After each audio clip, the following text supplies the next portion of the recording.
High five. Yeah, thank you for meeting with me, Adam.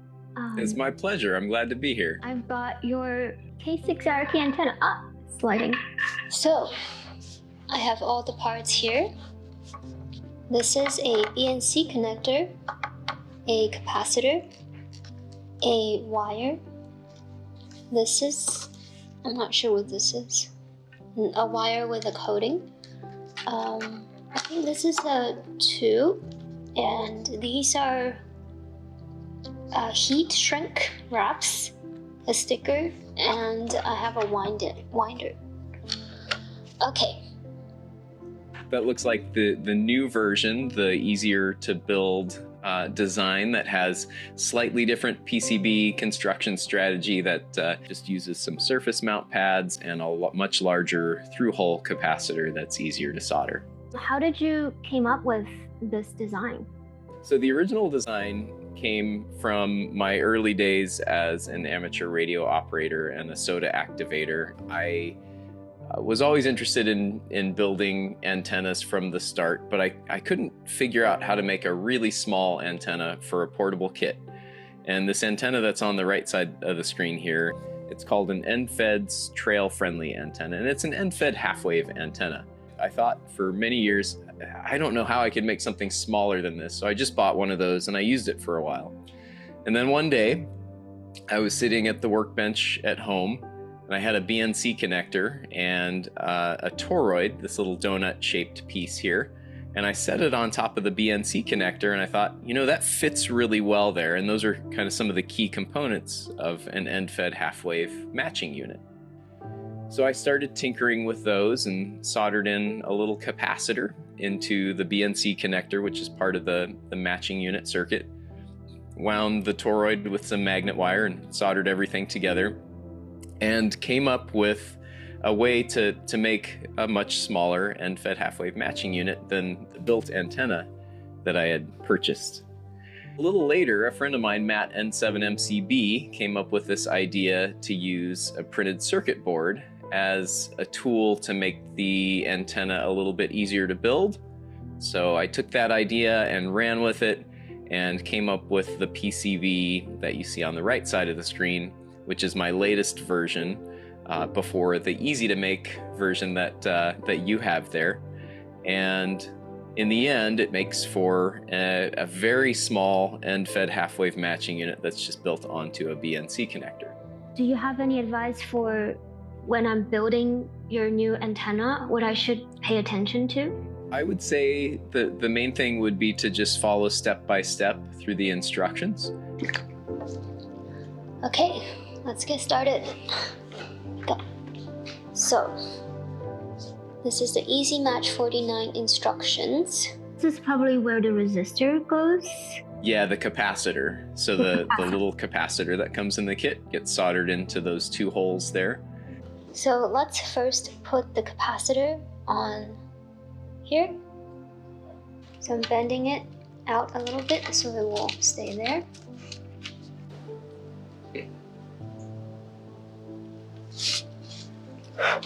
That looks like a good joint. So let's cut off the excess.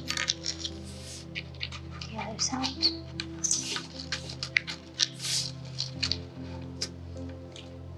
First, we actually need to orient the board so that the BNC connector can go in like this.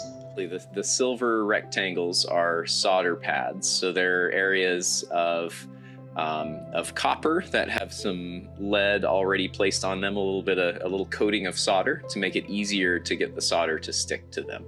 Solder the center conductor and ground lugs to the PCB pads. So this is the center conductor and this is the ground lugs. So I just need to solder them. Hey, I need that.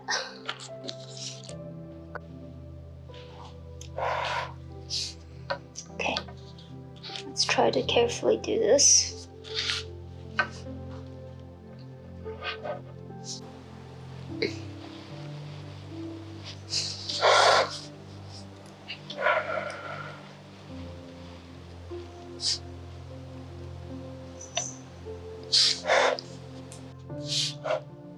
Does this look good?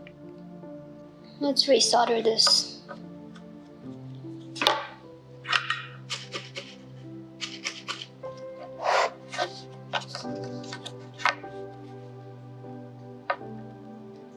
The next step is to wind the 49-to-1 Unon toroidal transformer. The toroidal transformer changes the high impedance at the end of the antenna to one that matches the radio. Impedance, when you have alternating current flowing, or RF, radio frequency current flowing from one wire to another, or one transmission line to another, or to an antenna, you want to match those impedances, otherwise you have an inefficient transfer of power, and some of that power can get reflected back. One way I like to look at it is if you had like a piece of pipe, and if you had like a 1-inch pipe and a 3-inch pipe, and you tried to connect them without a coupler, a specific piece of pipe that transitions that 1-inch to 3-inch, you'd spill a lot of water everywhere, and you just wouldn't have an efficient transfer of water from one pipe to another. So that transformer takes one impedance and transforms it to another impedance, so you have an efficient transfer of power, and you're not spilling that extra energy everywhere or having it get reflected back into the system. Yes. So let's try it. Begin winding the magnet wire as shown below. Okay, we remember doing this from when we made the radio. There were multiple transformers in there. So let's make 3 turns. Like this.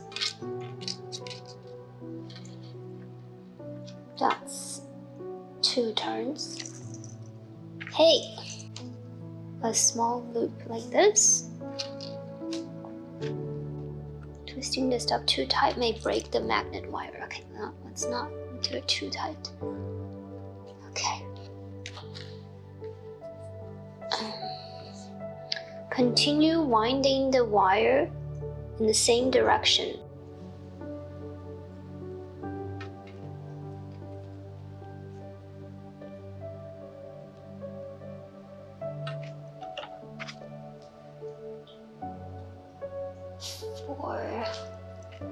Make 8 turns all the way around with wide spacing.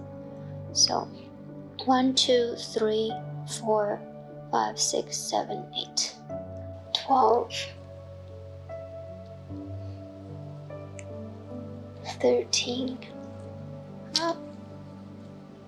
So I think this is right now, with 2 turns over here and then 13 turns overlapping it. So that's how you make a 2500 ohms impedance into a 50 ohms of impedance with this. Is that right? In an end-fed half-wave antenna, the feed point of the antenna, the end of the half wavelength of wire, is very high impedance. It's over 2000 ohms, usually around 2400 ohms. So to transform 50 ohms, which is what the radio output is, up to that 2400 ohms, you need about a 50-to-1 transformance ratio. 50 times 50 ohms is 2500 ohms, and that's pretty close to that end-fed half-wave feed point impedance. So that 49-to-1 is kind of that nice, sweet spot ratio to get that efficient power transfer into that end-fed half-wave. Okay, and let's solder this. Okay, trim it to this much. This much. Let's tin the end and also burn off the enamel with that. So we have to hold it for a while. And you know it's burned off if it gives off a bit of smoke, I think, from the experience of building the previous radio. And then the remaining pads, the other rectangles there that don't have anything on them, that's what the toroid, the donut shaped piece gets soldered to with the wire on it. So yeah, that's it. Over here? Yep. Let's put it aside over here. Oh, it's working.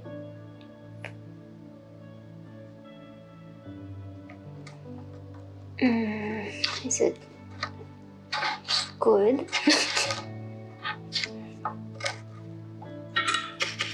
I see. So yesterday I tried just testing the continuity between the pads or this hose, and it seems like the antenna, this one is not connected to anything. That one, correct. Yeah, that one just gets a piece of the antenna wire soldered to it, and the toroid also gets soldered to it. So two things get soldered to that one pad. Oh, wow. That's why it doesn't connect on the board to anything else. Oh, I see, because I will build something that connects it. Yeah. That makes sense. Let's check the continuity of the wire and the board. So here, there's continuity.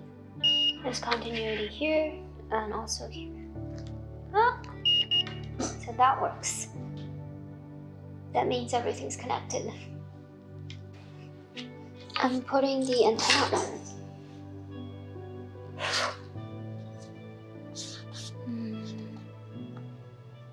The black wire, and that's the antenna wire. So I'm putting it on the antenna pad right here. If I can get it to go there.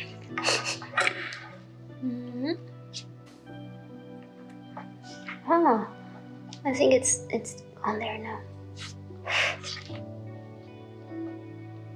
Is it possible to attach counterpoises to this antenna, the new design?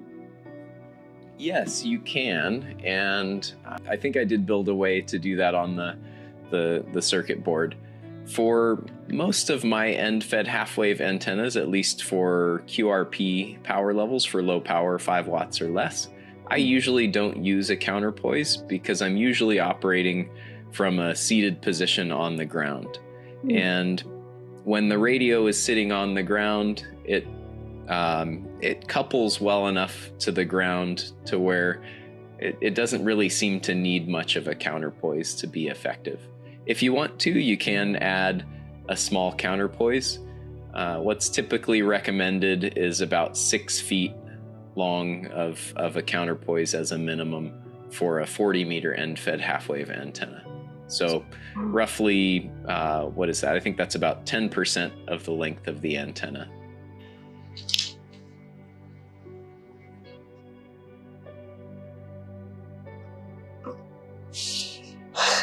Does it look good? I'm wondering if you have advice for me for how I can get more contacts. I want to try to contact as many people as I can. Awesome. So I think a couple suggestions. Number one, as you build the antenna and go to tune the antenna and get things so you have a good resonant system that works on all the bands you want to operate on, set the antenna up the way you intend to use it. So if you're going to use, say, a 20-foot telescopic pole with the antenna in an inverted V orientation, so supported at the center of the wire, and the radio at one end down low, and then the other end of the wire down low at the other end, set it up and tune it the way you're going to use it, and that'll give you the best likelihood of having good results in the field when you're on a mountaintop. Okay, Ormoo, what do you think? We have the antenna now. So now the next step is to cut this wire so we can have a 40-meter antenna. Ready? So we're in a basketball court. What we're doing is to tune the antenna. We want it to be resonate on 40 meters, but it doesn't just happen on its own. So we need to test it out, like Adam said. Hold on to it.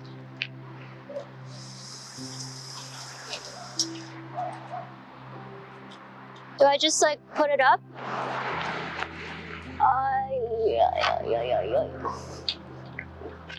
Okay.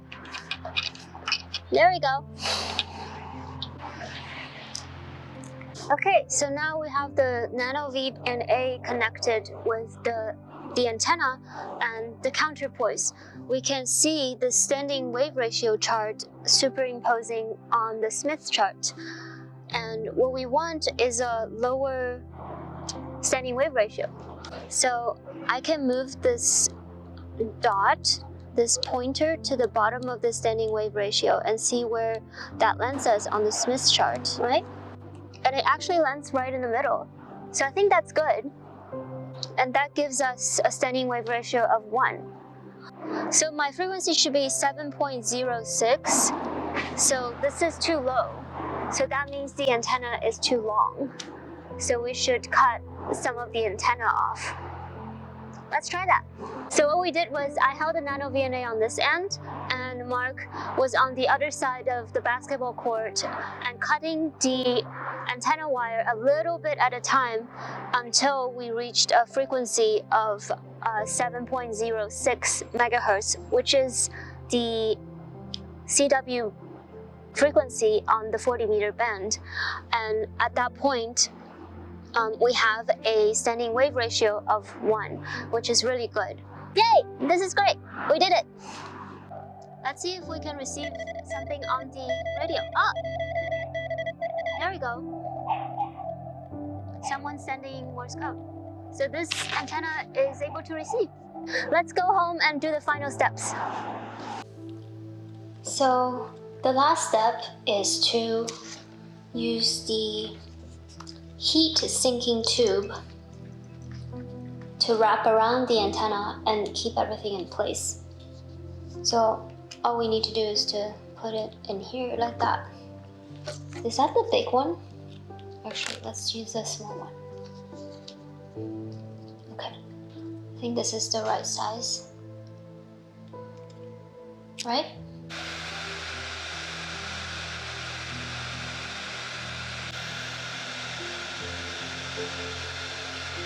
So finally, this is finished. This is the entire K6ARK end-fed half-wave antenna. Following Adam's advice was really helpful. First, we need to find the right instructions and just follow the instructions step by step. And second, testing the matching unit before putting the shrink wrap on. Third, reaching out for help whenever you need. The difficulty of this build, I would say, is around medium. I wouldn't recommend a complete beginner to soldering to do this project because there are some difficult parts of it, such as learning how to tune the antenna. The instruction doesn't come with how to tune it, so that's something you need to know already. And also the parts are very small, so the good thing is the antenna is super lightweight in the end and portable, but you do need to be very careful when soldering things together because multiple wires need to go in the same small spot. So that might be difficult for a beginner as well. However, it didn't take as long as the QCX Mini build, which you can find in a link here. But it still took half a day to get it done. So I'd say this is a medium difficulty level build. Have you built an antenna before? I wonder what's your favorite antenna so far? Let us know in the comments. I'm excited to get on the air for my 10th mountain and try out this new antenna.